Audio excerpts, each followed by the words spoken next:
Hello there, welcome back to my channel.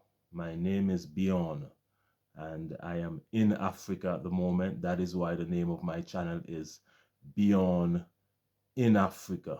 I'm in Nairobi, Kenya right now, and if you have not subscribed already, make sure to subscribe right now. You could also become a member of this channel and pay a small membership fee monthly by joining the channel, and you could share it and like it with all your friends and family. Like and share with all your friends and family. My friends, we're almost at 3,000 subscribers. So if you have not subscribed already, make sure to do so right now by clicking the subscription button and subscribe to my channel. It's free of course. It doesn't cost you anything and it helps me out. So make sure to do so right now.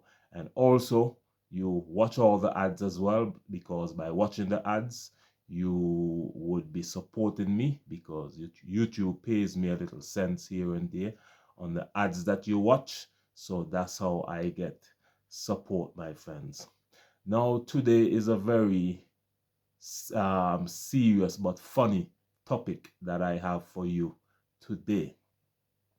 At the Uganda border, they don't even know that I exist. Now, what do I mean by that? Let me give you a background of my travels here in Africa. I would have arrived in Africa about, I would say, close to 3 months ago. I flew from St. Kitts and Nevis, where I'm from. I'm from an island nation in the Caribbean called St. Kitts and Nevis, located in the Eastern Caribbean. That's where I'm from. So I decided to make the journey to Africa. So I flew from St. Kitts and Nevis straight to London, England. It took me about 8 hours to get there in London. I spent about a week in London, 4 or 5 days in London, and then I flew from London to Ethiopia, stayed about 2 hours at the airport in Ethiopia. You could check out my channel for that video. I have a video on that channel. I think that's the most popular video on the channel, with the most views. You could check it out, of my travels when I was in Ethiopian airport. I spent about 2 hours there, and then I went from Ethiopia to Kenya.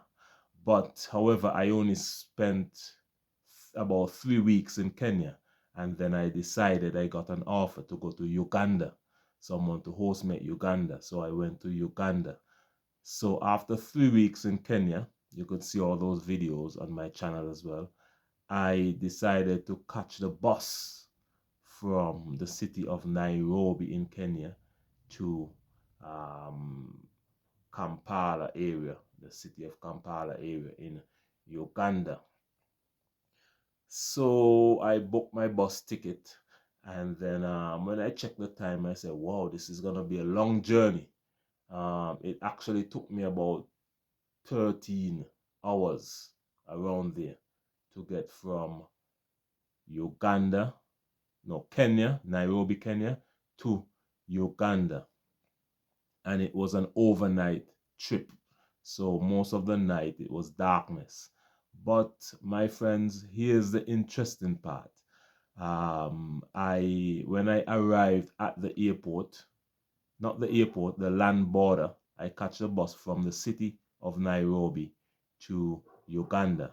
So when the bus arrived at the border between Kenya and Uganda, Bozia, it's called Bozia border.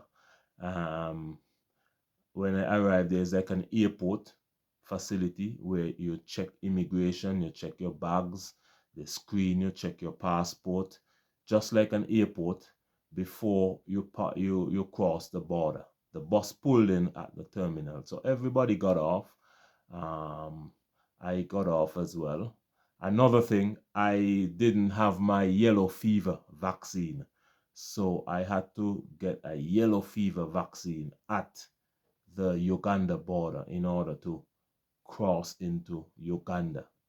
Um, so I had to get that right at the airport.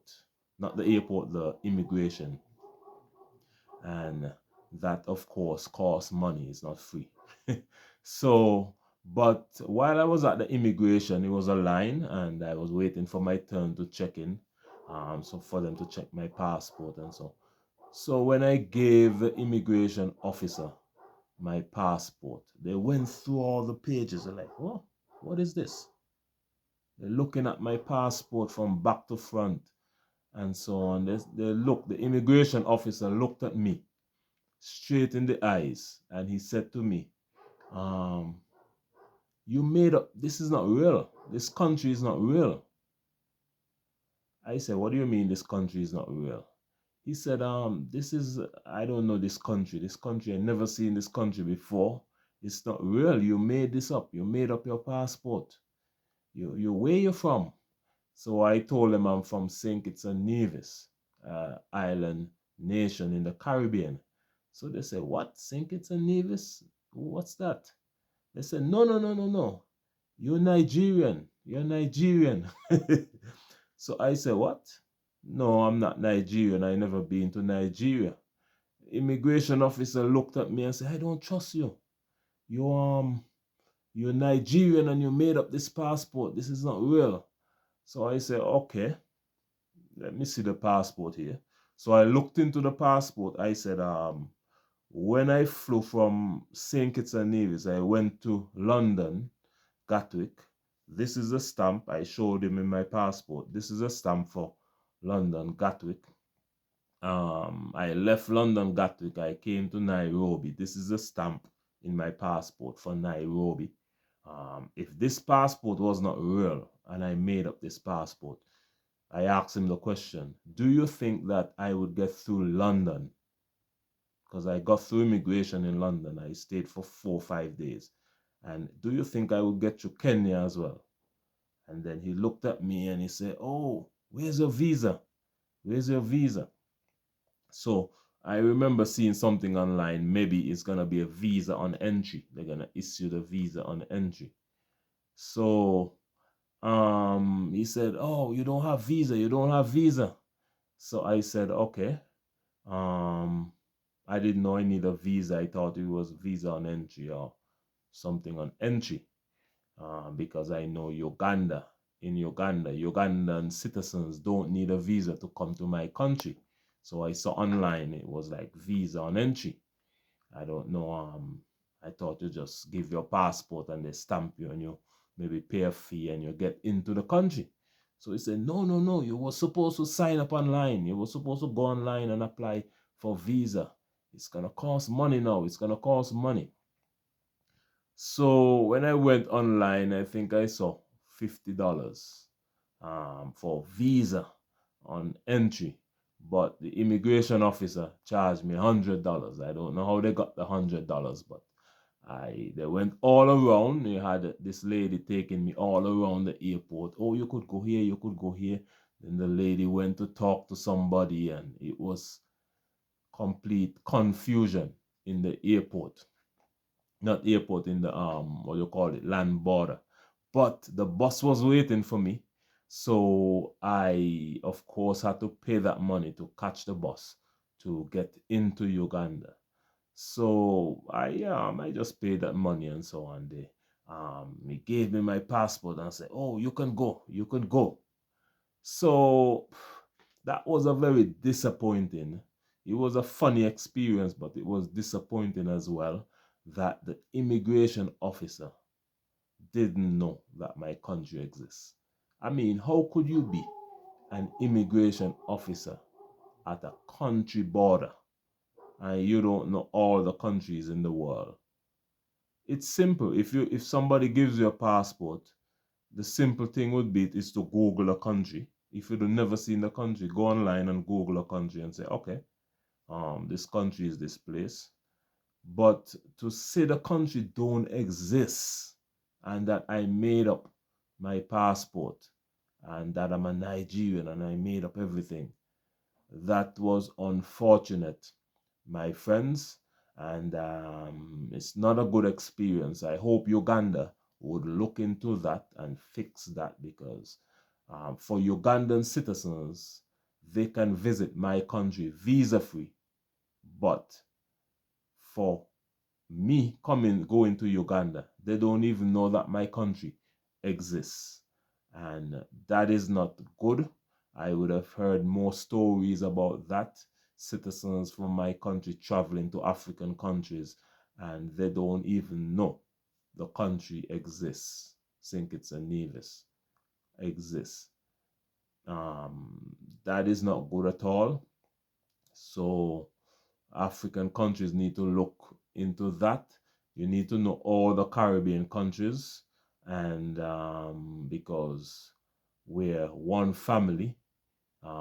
During slavery, we were sent, our ancestors were enslaved, brought from Africa, West African region, to the Caribbean on ships and enslaved for hundreds of years. And that is how the descendants, that is how we have black people here in the Caribbean right now. That is why you have black people in America and South Africa, because of the transatlantic European slave trade, where Europeans went into Africa and bought and sometimes stole Africans and enslaved them, put them on ships, ship them across the Atlantic Ocean to the Caribbean, America, and South America, which they called the New World. And so Africans need to know the history of the Caribbean. It's Africans living in the Caribbean, black people, just like me and you, living in the Caribbean. So, and most Africans can visit the Caribbean islands visa-free. The Caribbean islands offer visa-free to most African countries. So for you in Africa to don't know the Caribbean islands, but the Caribbean islands offer you visa-free, it's not a good look. So officials need to look into that, my friends, and help me to bridge the gap. We need to bridge the gap. That is the purpose of this channel, is to bridge the gap between Africa and the Caribbean. And to do so, we need to know each other better. And that is the purpose of this channel. That is why I am here with you today. That is why I am sharing my experiences with you, my travels through Africa. You could look at my YouTube channel, look at all the videos I did in Uganda. I did a lot of, like 42 also videos in Uganda. I got 40 something videos that I did in Kenya as well. Of course, videos in England that I did, and also I have 140 something videos that I did at home in St. Kitts and Nevis, small Caribbean nation, St. Kitts and Nevis, with its own government, schools, hospitals, roads, real country. It's a real country, my friends. Look on my channel, and you will see the videos that I did from St. Kitts and Nevis before I came here to Africa. But now I am in Africa, showcasing the beauty and culture, and sometimes the good, sometimes the bad, of Africa. But it's a beautiful continent, and every place has its positive and negative about it. But the main purpose is for us to get to know each other, and to get to know each other, you're gonna have to get to know the good and the bad in order to improve. So I'm here today to let you know my experience crossing the Ugandan border, and hopefully that could be sorted. That could be resolved. Those issues can be fixed, and Uganda will get to know St. Kitts and Nevis better. But thank you for watching my video. Make sure to subscribe, like, and share, with all your friends and family. Watch all the ads. You could also join my channel and become a member, and that will help to support me as well. You could watch all the ads and the videos. That will help to support me as well, because YouTube pays me a little cents here and there from you when you watch the ads. So that is a form of support. Watch the videos, like them, share them with all your friends and family. That is support as well. Whatever you could do to support my channel, I really appreciate it. I really want to thank each and every one of you for watching my videos, for subscribing, for liking, for sharing. We're on the road. We're almost at 3,000 subscribers. Can you believe that, my friends? And we're going to do a little celebration at 3,000 subscribers, because that's a milestone, my friends. Thank you for watching this video, and my name is Bjorn. The name of my channel is Bjorn in Africa, because I am in Africa right now, and I'm signing out. I'll see you again in the next video, and before I go, make sure to subscribe, and subscribe. Like, share, and join the channel and become a member. And I'll see you again in the next video. Thank you for watching, and let us work together. And thank you for all your support, and we're doing a good job together, my friends. We will make it. We will make it in bridging the gap between Africa and the Caribbean. Much love, and I'll see you again in the next video. Bye-bye.